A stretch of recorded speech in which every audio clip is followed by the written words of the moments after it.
Aloha! You are listening to Inside the Desert Oasis Room, episode number 184. This episode is sponsored by the Tiki Bar T-Shirt Club, where their monthly T-shirt designs pay tribute to a Polynesian bar or restaurant from days long past. Each design is available for a limited time and will never be produced again.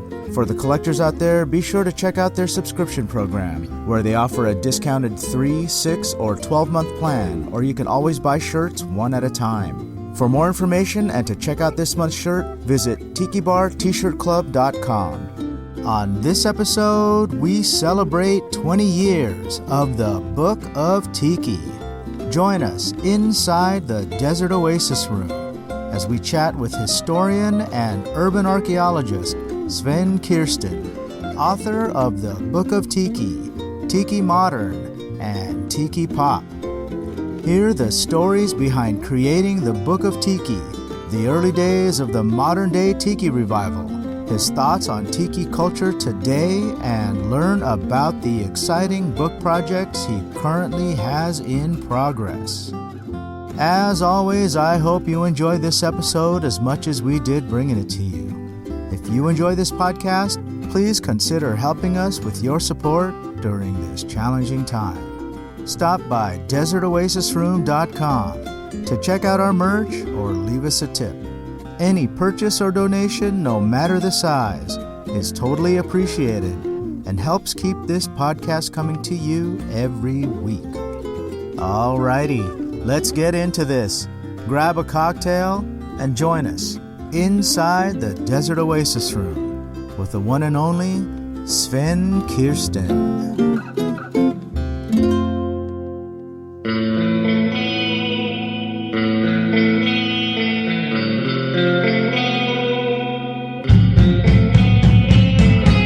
Inside the Desert Oasis Room. All right. Ooh, nice and chilled. I hope you like it. Cheers, I already do. Cheers. It's a homemade, made-up concoction.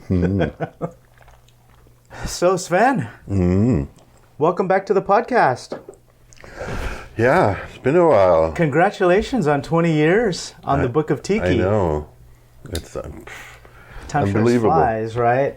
And I'm especially happy to be here because of this. I don't know how many people know about this. So let's bring that out.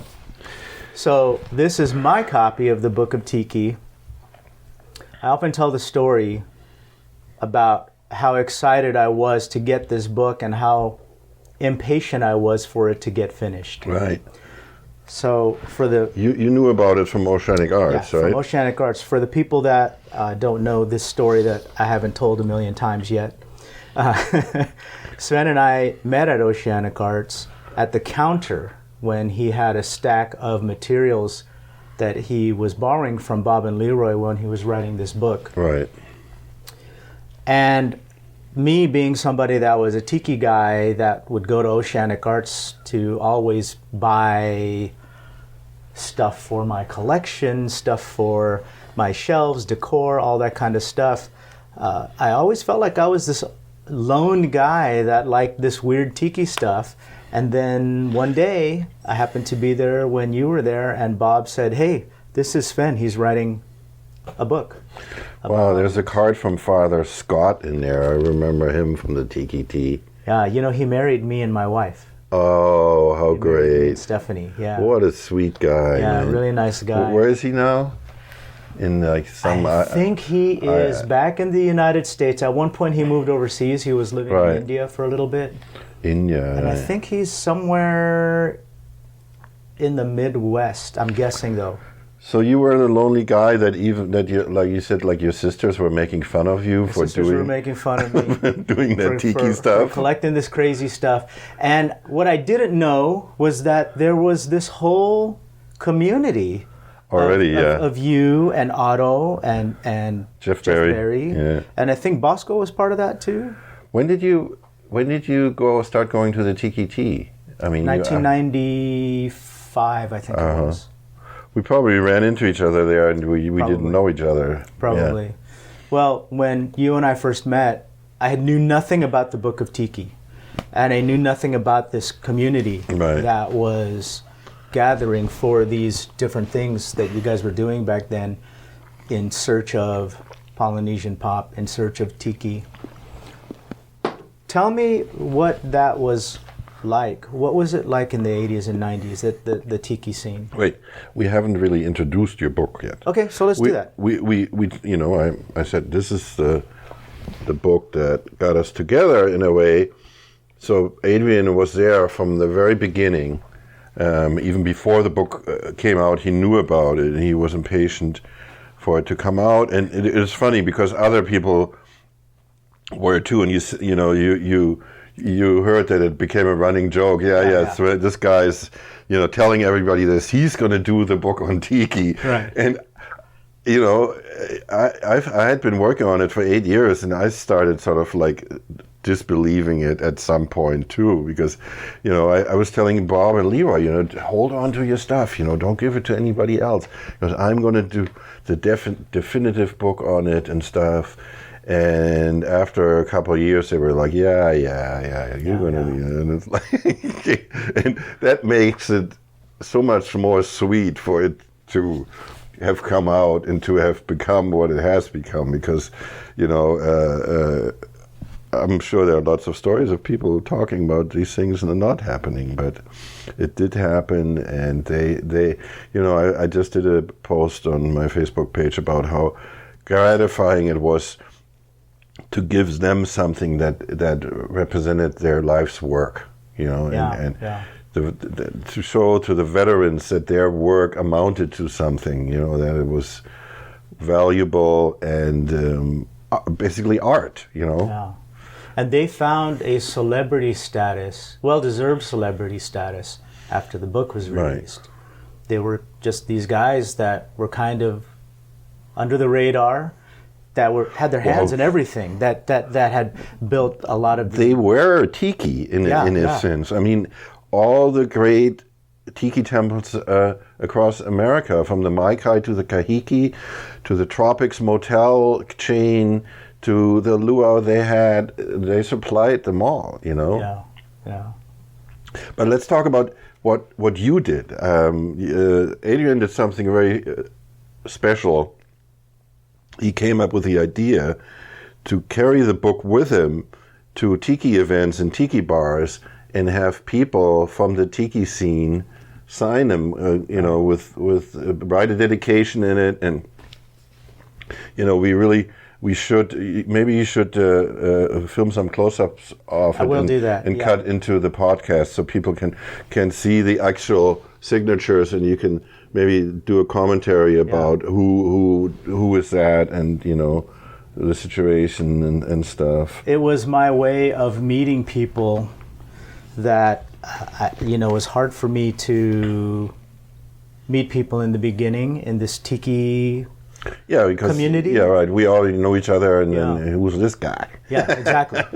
And so carrying the book around, it was a way for me to break the ice. People would ask about the book, and then I would... It was sort of like your club card. You would pull it out like, here, I'm a member. Right. and what I love about my particular copy is Sven has renamed mine the Book of Polynesian Pop. I know it's hard to see in camera because it's dark, but it is an ode to this genre that maybe people don't already know, that you named this particular period in American history Polynesian pop. Yeah, and you were Polynesian pop.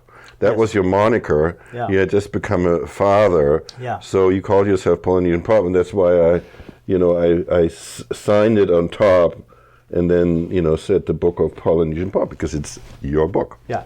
The first two signatures in this book was you and Jeff Berry. Oh, great. And very cool. I don't know if you recall that when you had that first, I think it was the first book signing, you were signing together. He had his grog log. Ah, right. And I think that was at Oceanic Arts. Probably, yeah. They had made Mai Tais and they were serving it out of a clamshell. Uh-huh. And it was a fun Saturday morning, I remember. Right. And interesting time. Yes. Yeah, so fun book, changed my life. You've probably heard that a million times. I don't carry it around anymore because, as you can see, it's falling apart. Yeah. And I didn't And want the book it's pretty to chock dissolve. full of, I mean, there's no room to... Right. I didn't want the book to dissolve on me, and I started using stickers to hold it together. Right. So when you open it, there are pages that actually the binding had separated. So Right. I put a sticker across the cool. the binding so that it would keep the book together. Great idea. So that's why there's stickers all in there. But tell me about that time when you were writing this book. What was the tiki, quote unquote, tiki scene, if there was one, back in the 80s and 90s? Yeah, well, it came together slowly. And one of the first people I met was Jeff Barry. He happened to, I don't know, he didn't live in my neighborhood then. He still lived down in Playa del Rey, nearby the great apartments, the Playa del Rey Polynesian Village. Okay. But, and then through Jeff, I met Bosco. And then we heard about Otto somewhere down in Venice. And we were like, who's this guy? You know, because there were really so few people around that when you heard about a new guy that's into it, you were like really curious. And then Otto had his first tiki mug party where people were invited to bring their mugs and do like sort of show and tell. And I think I already did a slideshow there then about tiki because I had started doing my own little what I called symposiums at friends' houses, where the few people that I knew would gather for an evening, and I would show slides from my photo safaris, and we would drink cocktails and do show and tell, and then Otto started his mug parties, and that's where we met Shag. And from the mug parties, Otto started doing like little art shows and art events with live music and you know, like 2 or 3 vendors that were doing tiki art in some form. And it was a very sort of a tight-knit group.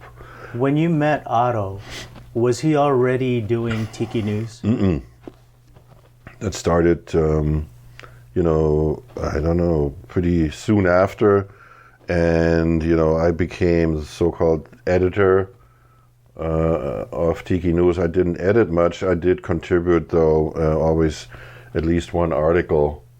Some of them, for example, in Tiki News #1, I did this article simply called Tiki, Who Was He?, where I got into the origin of Tiki and the meaning of it and the Polynesian mythology of him, and then how it turned into, you know, the American pop culture.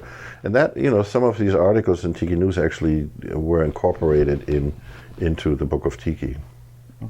Okay. So, what inspired you to write the book? You know, I always say that I'm a visual junkie. Being a cinematographer, I'm very visually oriented, and I feel like I need a steady influx of visual nourishment to keep me going, to keep me inspired and happy. And that was before the internet, you know. Yeah. Now it's easy to come by. It's almost overwhelming, but back then, you know, you know, I just walk around with my eyes open, and if I see something that I think, oh, that's cool. Also, now I can photograph it with my cell phone. Back then, you know, you had to have a film camera and shoot with expensive slide film and have it developed and stuff. So, but I walk around, and when I see something that I like or I think is special, my natural inclination is that I wanted to share it with people. And that's what happened with Tiki. I found like my first Tiki mug, and then my roommate at the time came home with some Milan Guanco Easter Island heads that she had bought at a Filipino community center market near downtown. And I liked them, and then I started looking for more stuff. like that, and it was almost impossible to find. And but instead of like sort of giving up, that kind of spurred me on to search more and more. And then I was living in the Hollywood Hills at the time, and I forgot how I came upon Sea and Jungle, but they were just basically on the other side of the hill from me. And Sea and Jungle was like the equivalent to Oceanic Arts in size and scope, and also they also had, you know, supplied all the studios and lots of restaurants and stuff. And it was this incredible one-stop tiki shop that they not only had carvings, but you know, they had all the supplies. They even had a blacklight room, which you know, at the time I had known about. What, you know, that's a kind of a weird side genre of tiki that has not been explored much, but that was a facet of original tiki, because if you remember the tiki tea, that waterfall in the corner, that was all blacklight. Great point. Yeah. You know, and you know, some of the... I never thought of that. Yeah. I went to the Omni Hut out in Tennessee. Yeah. And the whole place was blacklight. All the masks in there were blacklight. Well, in the Kahiki entrance hall, when you walked into the Kahiki, there was a waterfall left and right that they had put fluorescent materials in, and there was a blacklight waterfall. It was amazing. Yeah. And you associate blacklight always with like psychedelic, the psychedelic period, you know, with hippies and stuff, because that's when it became really popular. But if you think back to Disneyland, Mr. Toad's Ride, that was pre-hippie. Yeah. Blacklight at the time was just a very novel effect, you know, that people were using to impress people, and you know, it was interesting and weird. So there were tiki elements that used the blacklight thing. Yeah. I think that one of the interesting things that you've told me that I always remember is when we talk about the time that you were researching the book, or actually prior to researching the book, when you were first learning about this particular subculture in American history that was long forgotten, you said something to me where you said, I began to realize that someone should write a book about this. And I thought, this is so great, someone should write a book. And one day you realized that there was no one more knowledgeable and had done as much research as you. Right. So you thought, well, if there's going to be a book, the only way it's going to happen is if I write it. Yeah. You know, there were tiki enthusiasts, like I said.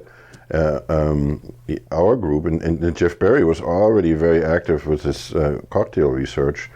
And we were, you know, he was like absolutely on par with me in terms of knowledge about tea. I mean, we were best friends and we shared everything. But there was this LA Artist Society. Actually, I think they started in San Francisco, and they were an offspring of the Church of Subgenius, which was this kind of fake cult. It was really funny and really great, the Church of Genius.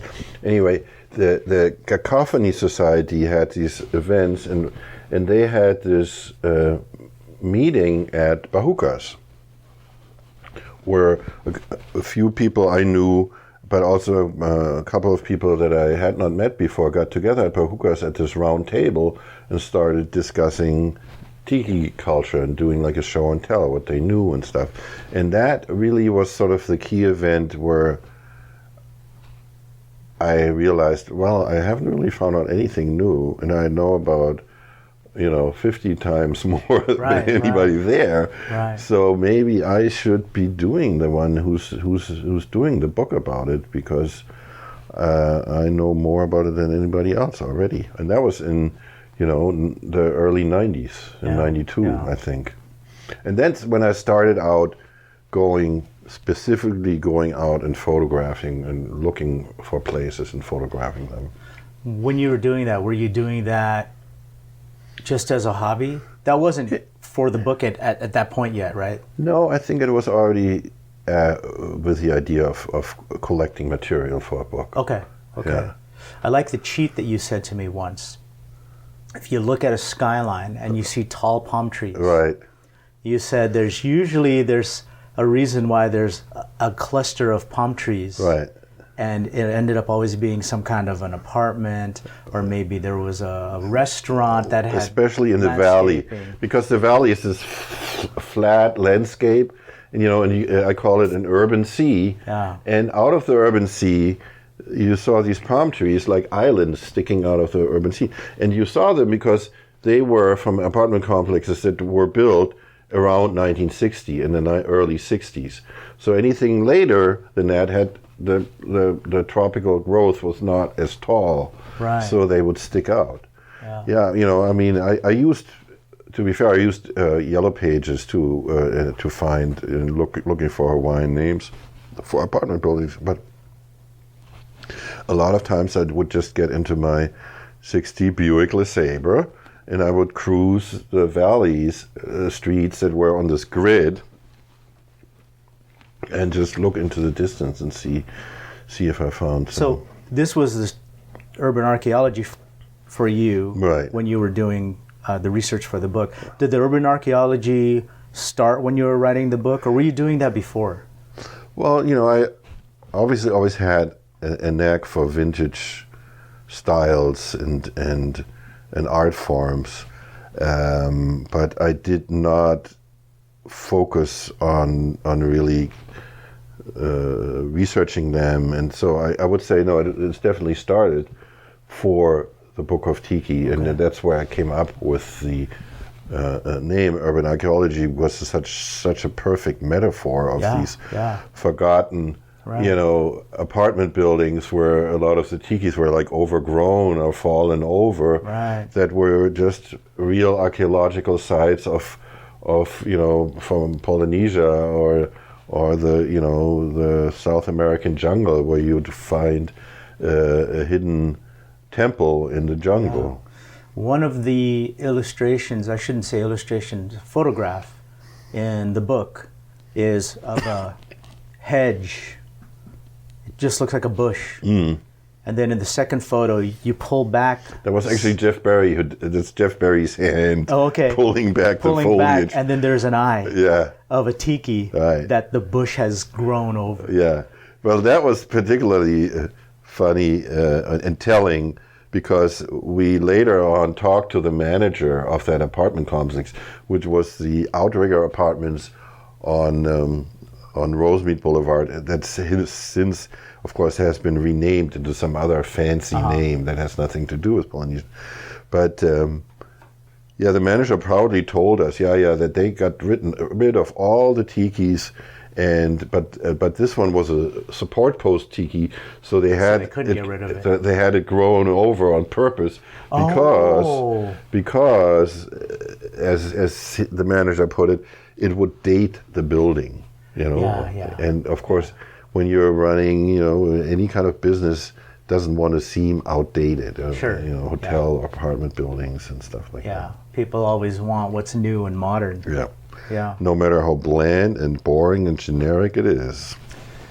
When you were writing this book, and in this process of discovery, what were some of the things that you learned during the research and writing process? And was there anything that surprised you? Oh, it's a lot that surprised me. Well, it was really like pieces of a puzzle or of a mosaic coming together, forming this complete, pervasive art form that in its day nobody had realized as such. Because for any serious art critics, were looking down on it because it was just purely popular taste and supposedly kitsch. And also, people weren't putting two and two together. Cities across America weren't as interconnected. People would be somewhere in Columbus, Ohio, and think that this was the only Polynesian restaurant there was, or something like that. They weren't making the connections between cities and you know, the chains like Trader Vic's and Steve Crane's Kontikis and stuff. And that, you know, we were talking about that earlier. That also enabled people to rip each other off with designs. Right. What I call the transmission tradition of tiki, where people, restaurants just stole somebody's, you know, menu tiki and put it on their matchbook and stuff like that. The tiki painted on the side of the tiki tea.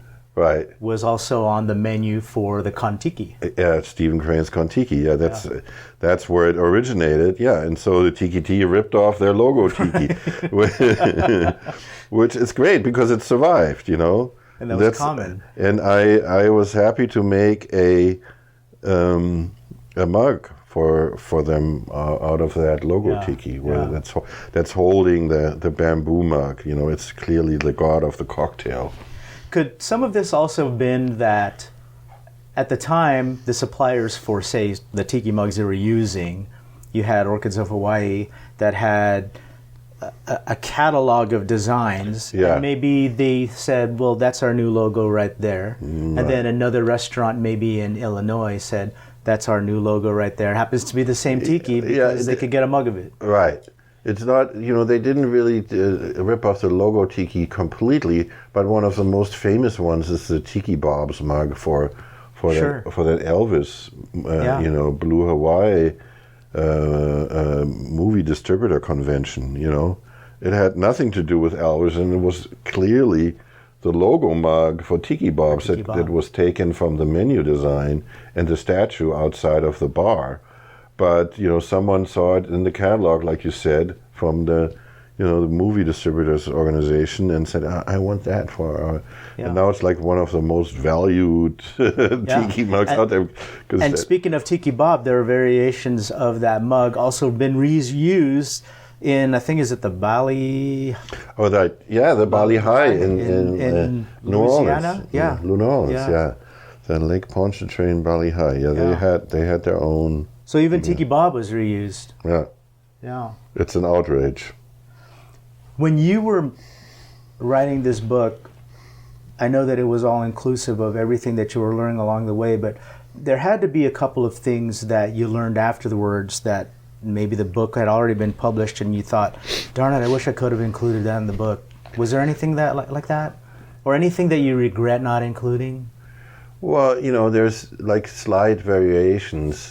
For example, the evolution chart that I found out later that, you know, tiki really didn't start in the early 50s. It started around the mid 50s, and that sort of got me thinking that if you think about 20th century art and style forms, that this separation into decades from the 20s, 30s to the 40s really doesn't fit that well. It would be much more fitting to go from 1925 to 35 to 30. If you look at car design, which is really a great telling factor about style in the 20th century, the cars looked from 1935 to 45 looked more like than from 1930 to 1940. Or same with from 1955 to 65. Although around 1960 they lost their fins a lot. But anyway, I later realized that the true heyday of tiki really only lasted from 1955 to 1965. Okay. It was a kind of a brief period. Yeah. Before that, yes, it was all pre-tiki. It was Polynesian pop. It was, you know, bamboo and hula girl and stuff.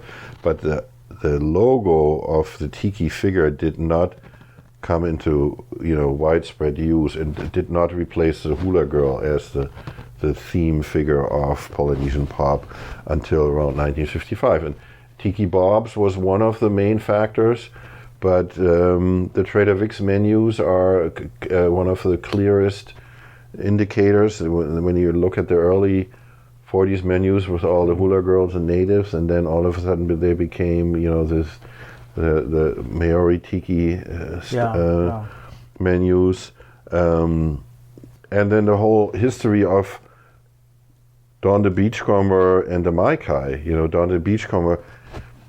Nowadays, it's become like in the media, and especially in the foodie internet media, everybody's like Don the Beachcomber, the godfather of Tiki, the inventor of Tiki, which is technically not true because he never used Tikis as his logo.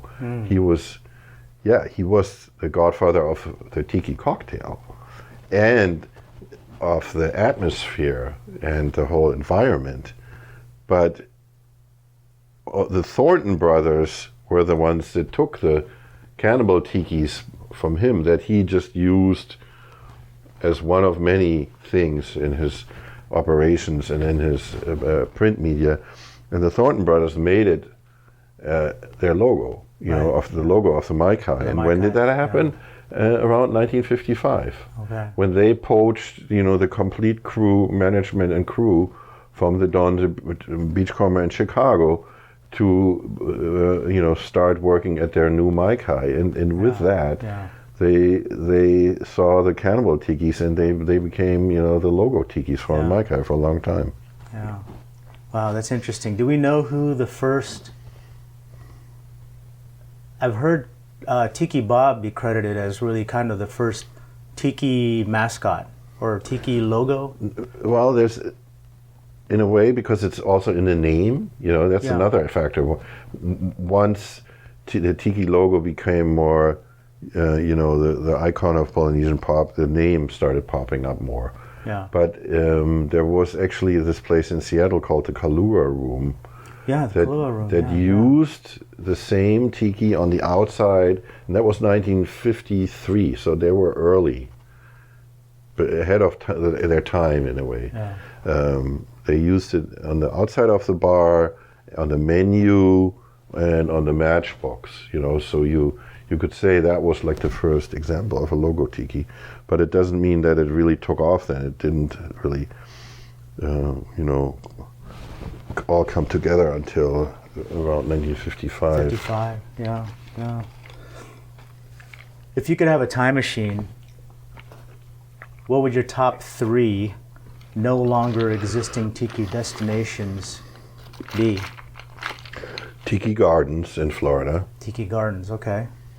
That's like one of my favorite places because it's such a great example of self-made, naive, but really loving and inspired form of tiki style. Mm-hmm. Not only to call it Tiki Gardens, but to build all these funny-looking concrete tiki gods, and it must have just been a great place. The next one may probably be the Luau in Beverly Hills. Oh yeah, the Luau, yeah. Again, another great example of pre-tiki becoming tiki, when because it used the location of the tropics, which was a very popular Beverly Hills place. When that kind of went out of fashion, Steve Crane took it over and renamed it the Luau, and started using tikis as logos and as decor. And then, Christian's Hut.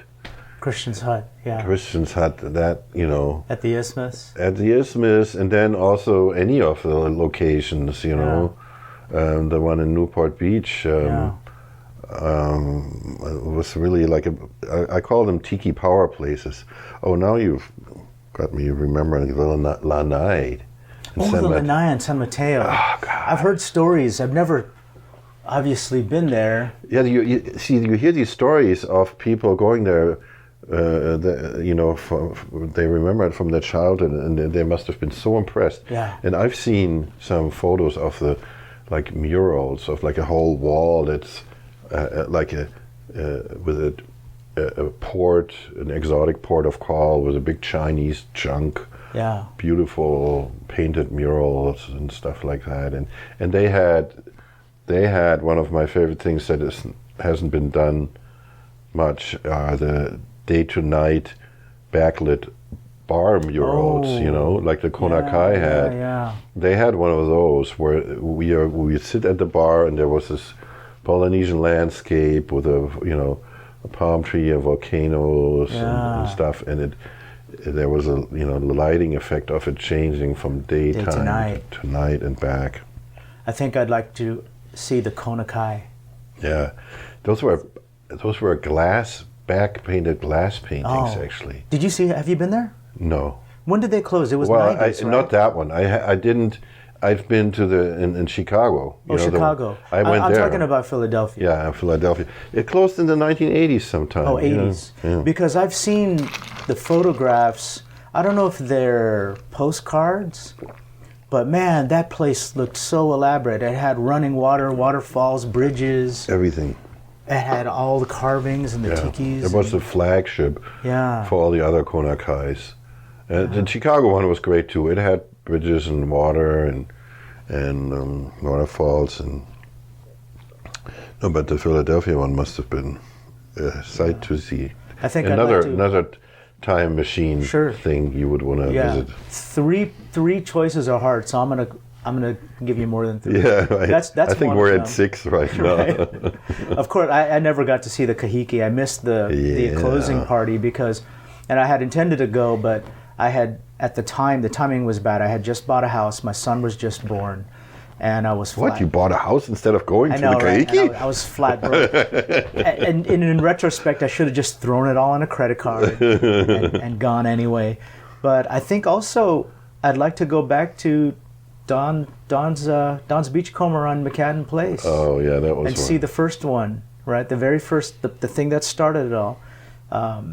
Tiki Tea when Ray was still around, or even when Ray just opened it. I'd like to be at the bar when he made his first mistake. Yeah. That would be maybe Hinky Dinks before and after Hinky Dinks, and then after it became Trader Vic's. Right. So there's a lot on the list. As a tiki guy, there's a lot on the list. I got to see some of those places. I got a tour of the closed down San Francisco Trader Vic's when it had already closed. Yeah. Of course, I went to the Kahiki twice because first in the mid to late 90s, I went there with Jeff Berry to photograph it for the Book of Tiki. And then there was the famous, farewell party. Farewell party, yeah. Where it was so tragic for me because I was shooting a B movie at the time, and normally as a DP you can't just pack up and leave, Yeah. But I knew I had to go there, so I found somebody to sub for me on the Friday, so I could leave like Friday and fly to Columbus. And I had gotten my publisher, Taschen, to rush 100 copies of the Book of Tiki to Columbus, Ohio, so I could reveal it there, which would have been a great thing because the Kahiki was in the book. Yeah. And, it would have really been a good thing. So I get there on Friday afternoon, and I find out that they're stuck at customs. And customs is, of course, closed on Saturdays, Sundays. Yeah. So I had the one copy with me from LA, but nothing else. And I was just like, I got really drunk and was like saying, yeah, this is going to be the book. Yeah. Well,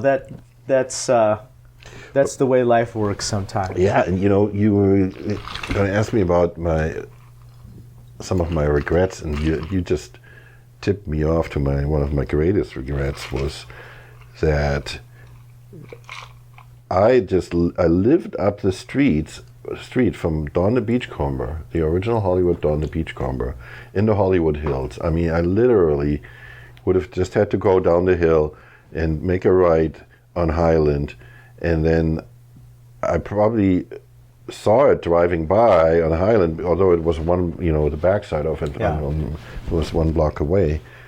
But at the time, in the early 80s, I just wasn't sensitized to the whole thing. Sure, yeah. So I lived nearby, I could have gone in there, and I passed it by multiple times every week, I'm sure, and I never went inside.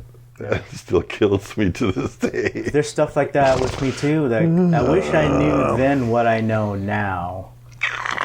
You know, my first tiki experience was Don the Beachcomber in Marina del Rey, and it was in the mid-'80s. It was 1986. Well, that's great, because I never even went there. That was, you know, I even heard about that great sale too late, which was another killer regret. I mean, I could have visited it again and again and again, and I just didn't know better. Yeah. You know? No, we weren't hip to it. Yeah. And I do Simple sometimes when I'm in Hollywood and I have a few moments and I'm in that part of town, I'll stand on the sidewalk and try to imagine where the Don's Beachcomber Cafe stood. Right. It's a giant apartment building there now.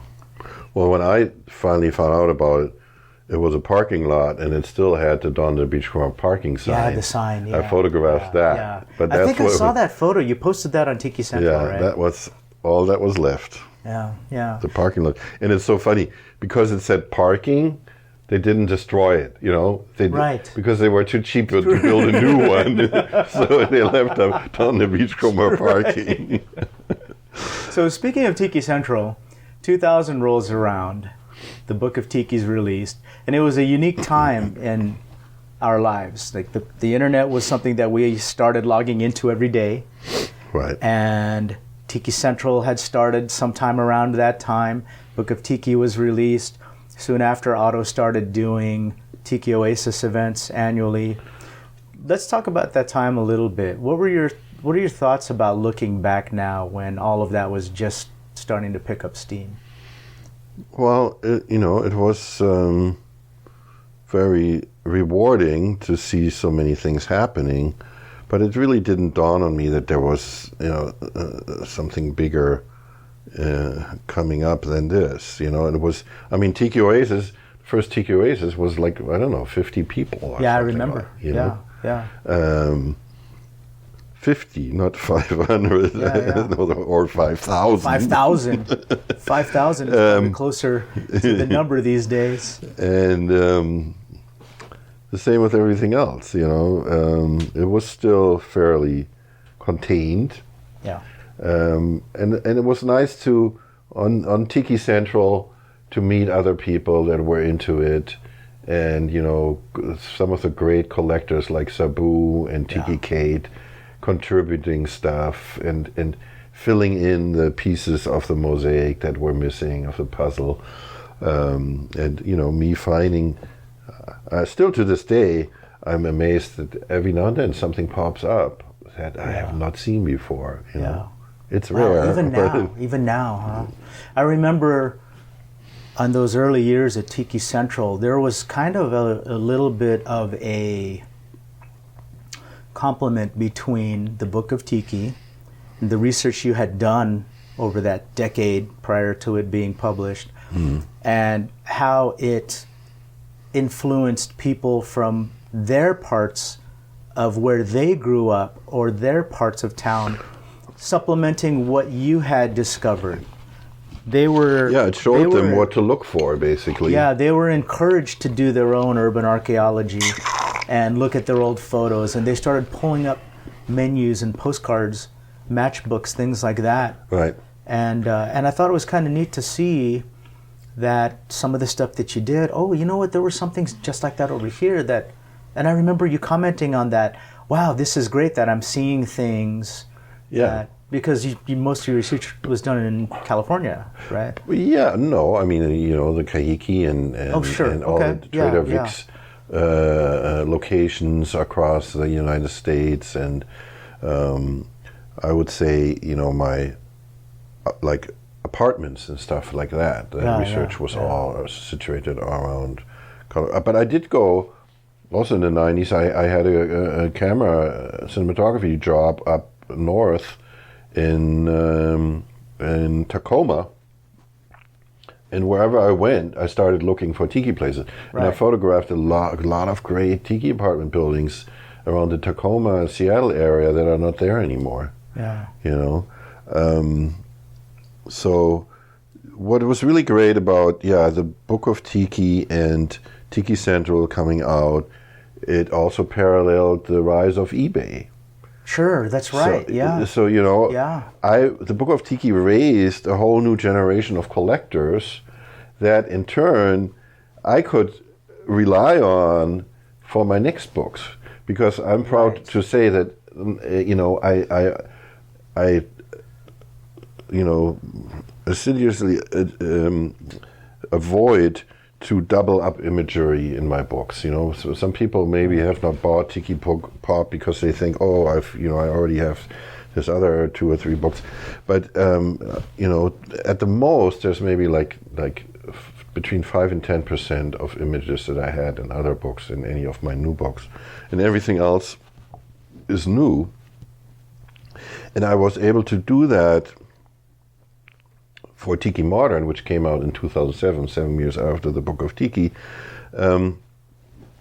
because I had raised this whole new generation of collectors who I then could ask if they could lend me material for my next book. With the Book of Tiki, I really had used up all my best everything material. That you had, and like almost everything, everything, okay. The best stuff, Yeah. I mean, you have to realize that in my books, it's distilled down to the best imagery. Yeah. There's, maybe for each chapter, there's like 10 times more of material that I have that gets in the book editing process gets thrown out, because I really just want to use the best eye candy. Yeah.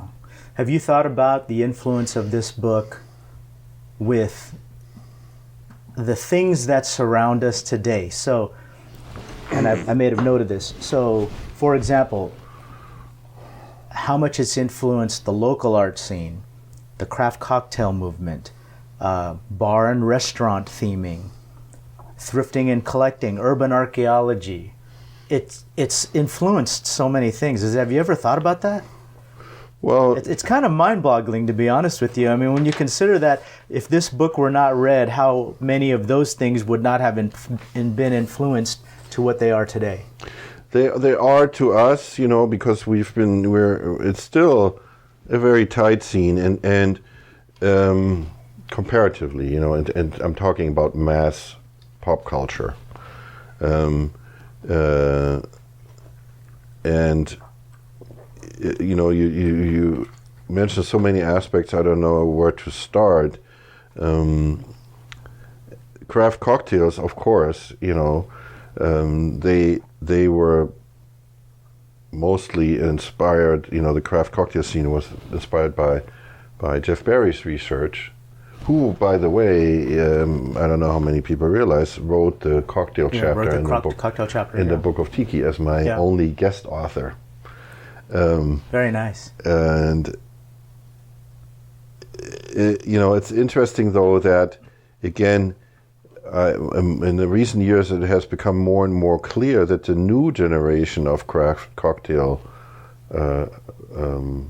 aficionados that has grown up with the internet, a lot of them are not aware of my books, and they're, especially when they're from Middle America and the East Coast, they haven't even grown up with some of the classic tiki bars that we have grown up here. Yeah. And there's a really sort of a gap of knowledge, or it's not knowledge so much, it's experiential knowledge of the West Coast, of people that have grown up around real tiki bars and that had this, that have been spoiled by having lots of tiki around them from the mid-century culture to the revival, because the revival started here to really take off, and the younger generations on the East Coast that, to them the word tiki means cocktails. Right, right. You see these new books called Minimalist Tiki and Easy Tiki, and what they mean is minimalist tiki cocktails and easy tiki cocktails.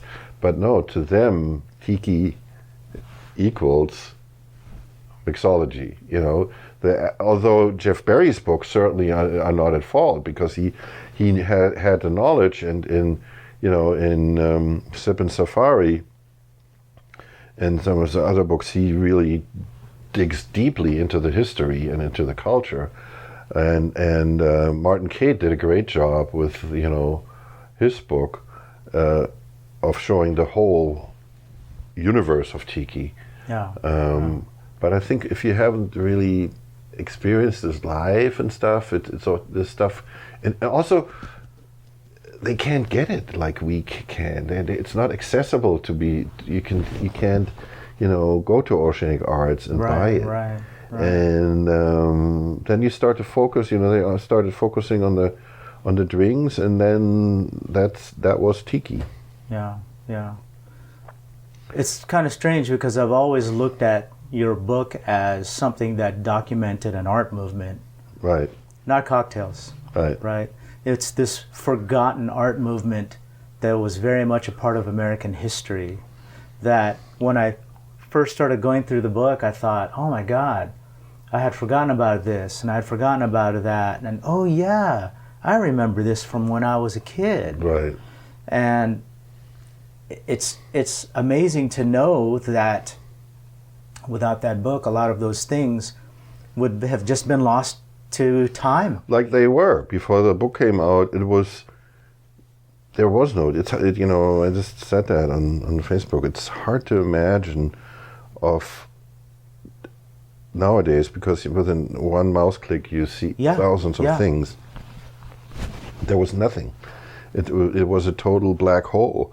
And people that I talked to that had been veterans of Tiki, even they had sort of, to them it was like some kind of forgotten dream that they weren't sure if it really happened, so to speak.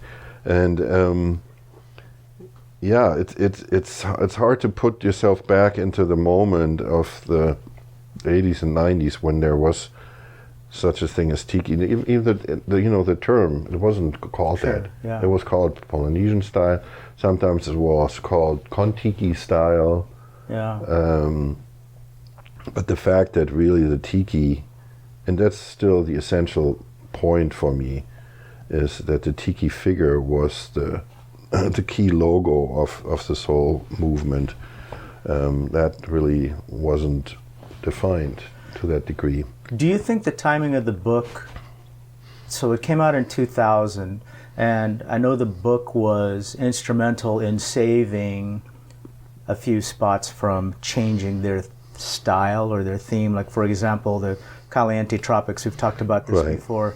It saved the tropics from being remodeled out into something that looked like everything else. Right. Do you think the timing of the book could have changed the fate of some of these other spots? Like, for example, the Kahiki.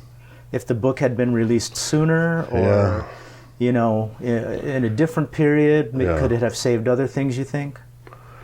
You'll never know. The tropics is one of the most obvious examples because literally my friend Pete Maruzzi brought the book to the new owners, and my book convinced them that they had something special. And they did. Right. Did you know that there's another kind of, maybe it's a Polynesian style, not Tiki so much.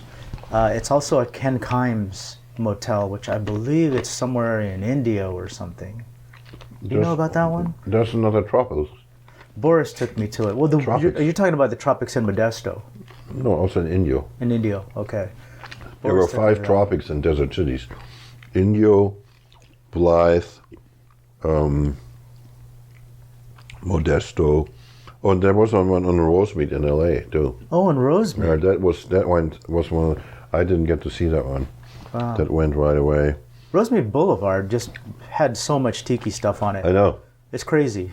I used to do a tour for people because you could show them like 5 apartment buildings and then stop at Bahukas, which was great. That's right. It really sort of summed it all up nicely. Yeah, I would take people to Bahuka that were not as familiar with the urban archaeology thing. We'd go to have lunch at Bahuka, and then I'd say, jump in the car, and I'm going to show you a few more spots. You would just go up the street, maybe a quarter mile to the Kalua apartments. Right. And that was in the Book of Tiki. Yeah. And people's jaws would drop. And then you'd go up the street again, and I can't remember the name of the other one. There's another one. Konakai. The Konakai? Right. Is it Konakai? Yeah. So that was a neat thing, where you had these like little pockets where it was concentrated, like Shelter Island in San Diego. Yeah. Well, great place. Right. Yeah. Yeah. So over the years, you've released other books in this genre and media as well. The Sound of Tiki, Tiki Modern, Tiki Pop, The Art of Tiki.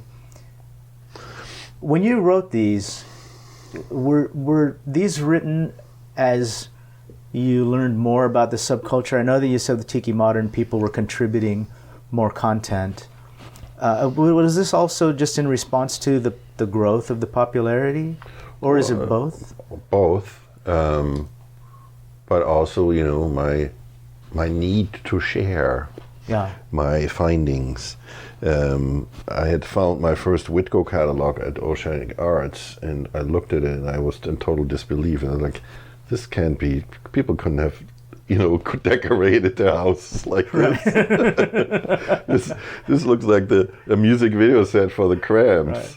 Until you find out that Elvis's Jungle Room was Whitco, right? And in the last, I opened the Book of Tiki here. I just want to show it to people. What do I open it with? Is with a great Whitco photo from their catalog. And then on the last page, I talk about wanting to do a book about Whitco. That took another 7 years, but Tiki Modern is really, in large part, the history of Whitco.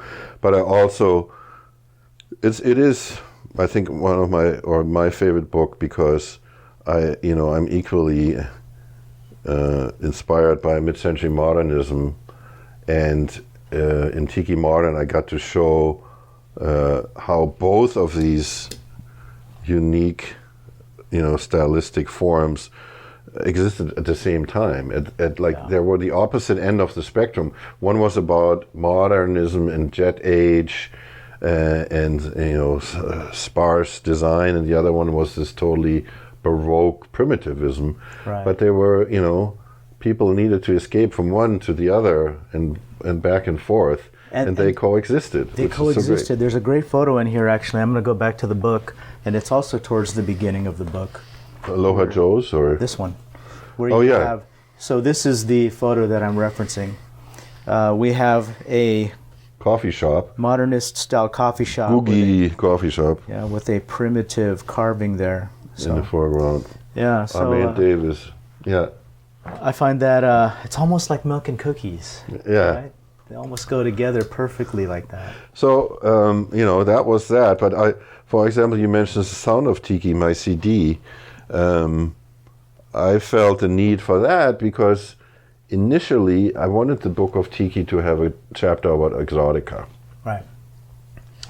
And I was even talking to my publisher about including a CD on the back inside cover that would pop out. Interesting. And you could listen to exotica while you looked at the book, which would have been great, but it turned out to be cost prohibitive. Yeah.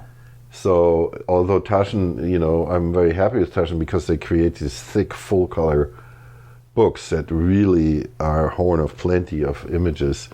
So talk about that. That's an interesting story because Taschen wasn't your first choice for a publisher. Oh, well, no, I tried all kinds of American publishers at the time. But in the 90s, the publishing business was very much concentrated on the East Coast and around New York. And on the East Coast, it just wasn't that much Tiki. There was Trader Vic's in New York, and the Hawaii Kai and stuff, and a couple of people knew about it and loved it. But in the publishing world, they didn't get my proposal. They didn't understand what I was trying to do because they couldn't compare it to anything. Yeah. It's just like with the movie business, or the way the movie business used to be. Now with all the streaming channels and stuff, it seems to have become easier to come up with unique ideas. But back then, publishers wanted to. The question was always, what else like that is out there? Mm-hmm. And I was like, but don't you get it? There's nothing. There's nothing. That's the point. That's the great about it. Yeah. Everything else, has been regurgitated, like, Cadillac tail fins and Marilyn Monroe and stuff has all been used up in the sort of, vintage culture storybook. But here's something that hasn't been done before. Isn't that exciting? Yeah, and they wanted to play it safe. Yeah. So they didn't go for it. And it was ironic that another German who just happened to move his business to America then picked it up. But, as much as he did a great job with the book, I also wanted to keep it at a low and affordable price, which Taschen is also famous for. And so they said, no, you have to lose a chapter. It has to become shorter. And so I decided to nix the Exotica chapter together with the CD because, on second thought, I thought, I want it to be a real book and not like this fun novelty thing with the CD in the back. I want it to be a book. Yeah. So I just Did we lose anything else on that? Was there any other chapters that were cut? Maybe Tiki TV. Tiki TV, I thought Tiki was one television. You mentioned before. But I'm glad I did because I didn't know as much about as I know now about Tiki TV. Okay. And I got to show it in Tiki Pop, Yeah. That's the other book. You asked if I did this because people wanted to have more material. And also just these things happened, like that the director of the Quai Branly Museum in Paris wanted to do an exhibition with me. And he also wanted Taschen to do the catalog. So that's how Tiki Pop happened. And that's how the name... I was a little bit resistant to Tiki Pop because it sort of merges Tiki and Polynesian pop, which I always like to keep. Okay, yeah. Within their own definition. There's pre-Tiki and then there's the Tiki. Yeah, and everything together is Polynesian pop, really. Right. But for commercial reasons, of course, it had at this point in time, around 2014, the Tiki had to be, in the term. Right. For people to react to it. And I came up with this concept for the book that was very much something that also French people would respond to. The French are huge fans of classic Hollywood movies and culture. And so I basically wrote the book with this concept of a great tiki lounge is really like a good film set. And it all came, again, it came together. It really, when you look upon it, Don de Beachcomber started as an advisor to South Seas Movies, and he rented out his decor as props. It all centered around Hollywood. Right. Christian's Hut, being a film set for Mutiny on the Bounty. Right, yeah. And, it brought me back to this whole arch of how entertainment and fiction developed, starting with books like classic South Seas classic, like Mutiny on the Bounty, then being made into films, and then the film sets becoming bars and restaurants. Yeah, interesting. So let's talk about the future of Sven Kirsten. I believe you're working on some new projects? Yeah, I have, I always have several book projects, and people are surprised to hear that I have a couple of more books about Tiki in me. I can't believe that there's still more to write about Tiki. Well, I've been talking about The Look of Tiki, which is my book about Tiki shirts, Hawaiian shirts with Tiki aesthetic for a while, and I'm still hoping to do that one at some point, because there are several books out there about Hawaiian shirts, but I particularly like these, the modernism aspect of it with petroglyphs and tapa patterns and antiques on them, of course, and all this mixture with these incredible colors. It would make a wonderful book. And of course I would reference the motifs back to the original sources and so, you know, places that had murals and other type of use for Polynesian patterns. So it would be a fun book. I'm also working with Eve Bergeron, Trader Vic's granddaughter, on the Trader Vic's book. That's exciting.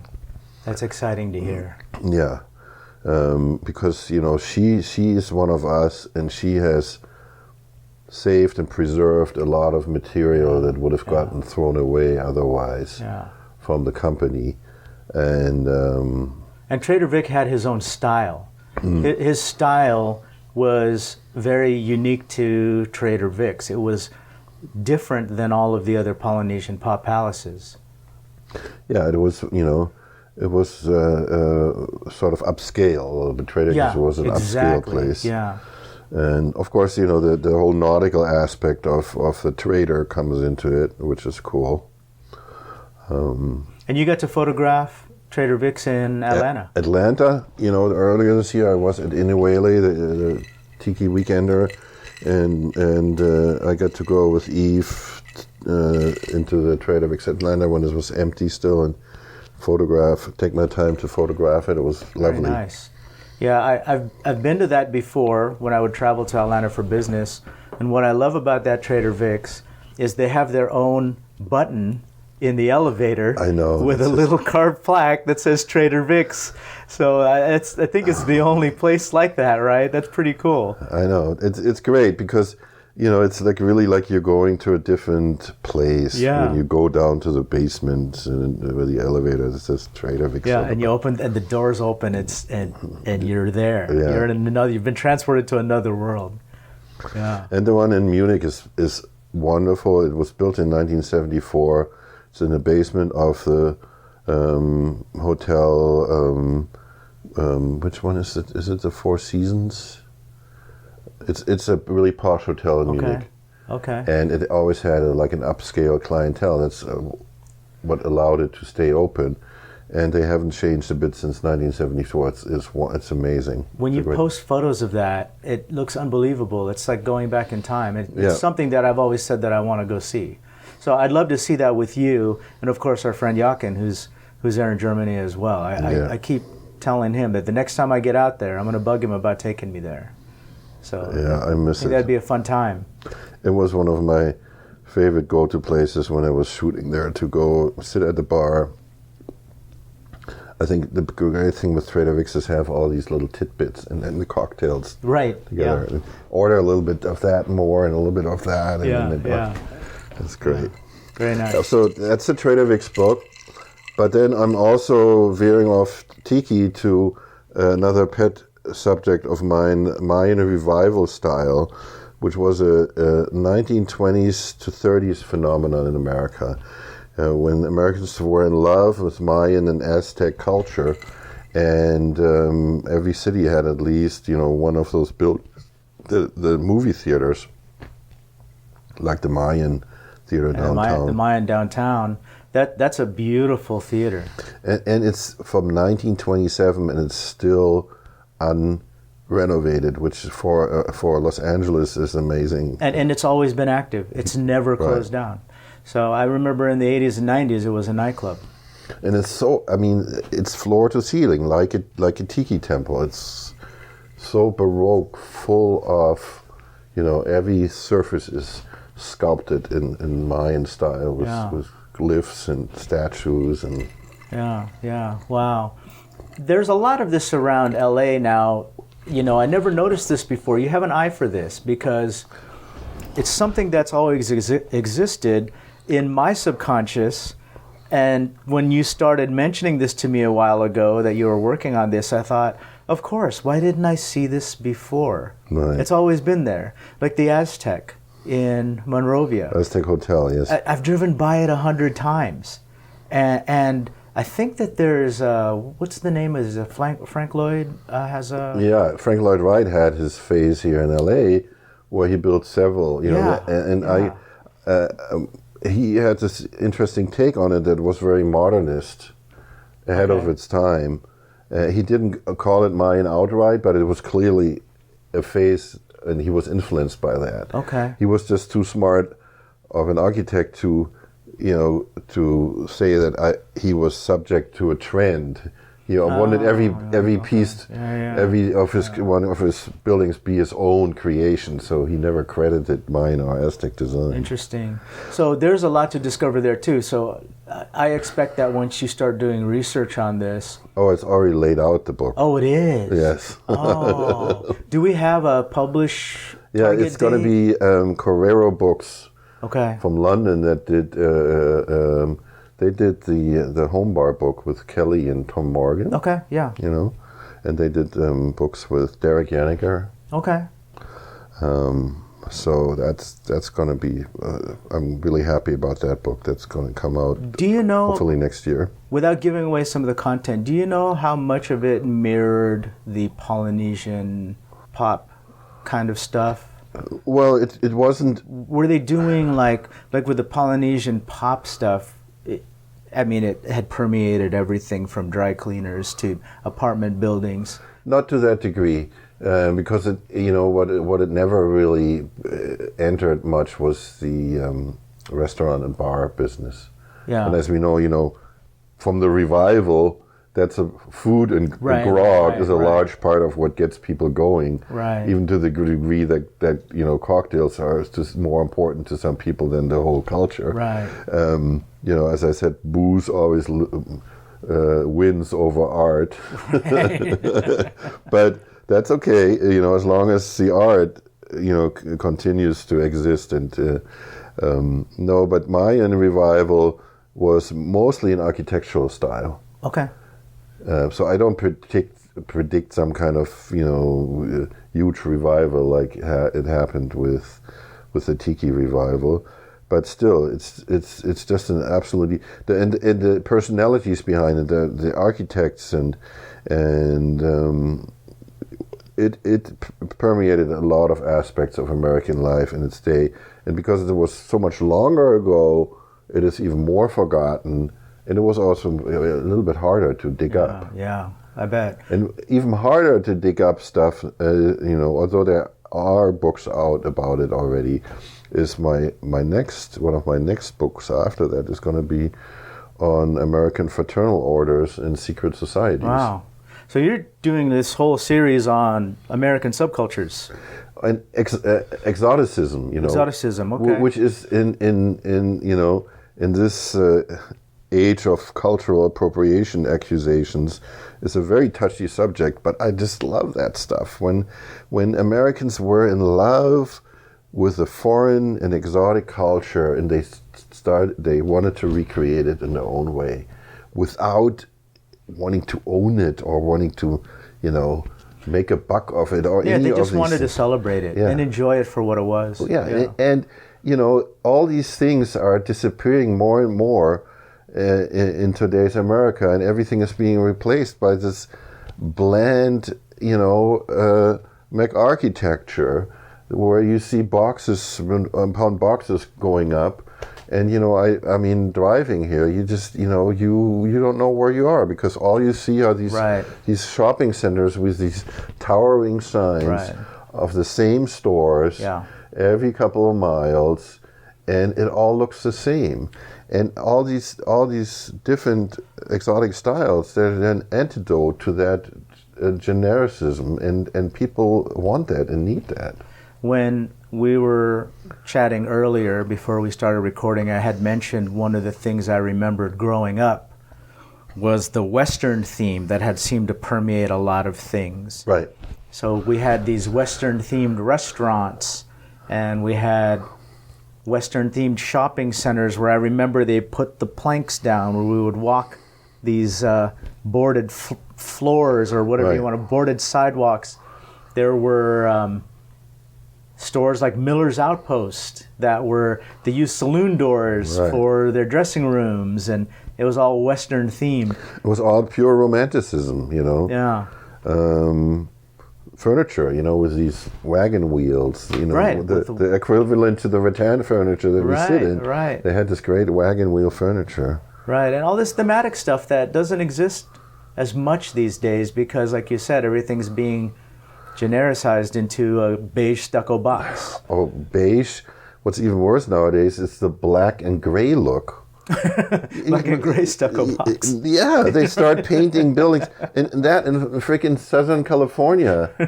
A black building, how idiotic is that? But it's the look at the moment. Right. And it's so cold and unappealing to me. But well, my thought is that whoever's doing that it's a design trend that they're trying to make themselves stand out, that they're different. Right. They painted their building black. But now many people are doing it, and it's not different anymore, and it's just moronic. Right. Sorry. Well, maybe in the future someone will write a book about it. Yeah, right. Oh, yeah, those. I remember that when I was a child, those weird black and gray buildings. The Book of Black Buildings. My father was working in one, and it was killing him. Well, I want to say thank you for taking the time to coming out to the Desert Oasis room and sharing the 20th anniversary of the Book of Tiki this month. We're celebrating that the whole month. Thank you for not only coming out here, thank you for writing the book. Thank you for changing my life tremendously. Without that book, I don't know what I'd be doing today. That book shaped everything that I do today and who I am. So, and thank you for understanding it and so well and creating this beautiful desert oasis room. Oh, I appreciate that so much. That means a lot coming from you. Comes straight out of its pages. Wow, thank you. That's high praise. I appreciate that. If people want to follow what you're doing, it's my Facebook page. I don't have a blog or a website, although I'm working on creating a website now because I'm slowly being aged out of the cinematography profession, which is very competitive, and I'm thinking about maybe I can start making some money on the tiki thing. Everybody else is doing it, so I should try to get with it. Hey, without this book, they wouldn't be where they are today. And right? I'm actually. My son is helping me build a website, and I'm going to have some products. And my new, my moniker will be I came up with the name True Tiki. True Tiki, there you go. Because there's a lot of untrue tiki out nowadays. Yeah. So it's funny that you say that because I have a mug that's being developed, my next mug. Yeah. And I've already thought of my slogan for marketing that mug. Yeah. It's going to say, keeping the tiki in tiki mugs. Right. So very good. Yeah, as we know, my old adage, if it says tiki on it, it should have tiki in it. Yep. 100%. 100%. Thank you. Well, thanks again, Sven. And for all our listeners out there, if you have any questions, comments, or just want to leave a shout out, stop by our Facebook group page inside the Desert Oasis room. And you can follow us there, or also on Instagram at Polynesian Pop, and follow our friend Sven Kirsten. And I think you find you on Facebook. You're not on Instagram, right? Yeah, I am, but I spend so much time on creating my Facebook storybook albums that I don't, keep the Instagram as going as many other people do. It's like, I commend that. The Hula Girls, what's his name?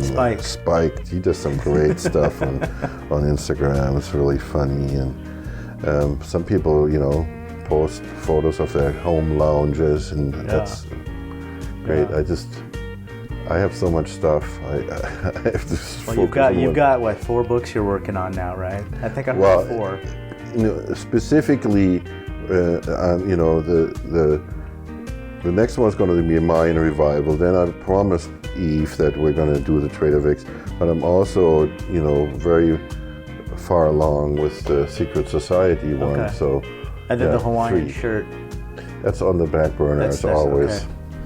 But it'll happen. Okay. Damn it. Well, we look forward to it, and then, I'm sure you can expect that I'm going to be picking up all of those as well. I have all your books. I have more than one on some of them. And, of course, my favorite one, the Book of Tiki. By the way, Do you have a favorite of all the ones that you've written? Like Tiki Modern is really... Tiki Modern, okay. And it's unfortunately, until recently, although now with the 20th anniversary, the Book of Tiki has shot up pretty high in the used section. But Tiki Modern was always the most expensive because in its day, it was only printed once, while the Book of Tiki had 3 printings. Yeah. So there's not as many around. Yeah. And Gotcha. All right. But it's a good one. Well, when all these other ones come out, I hope we can get together and talk about those books as well. Yeah, sure. All right, awesome. Let's do a final toast. All right. Thank you, Sven. Thank you. Cheers. Cheers. And aloha.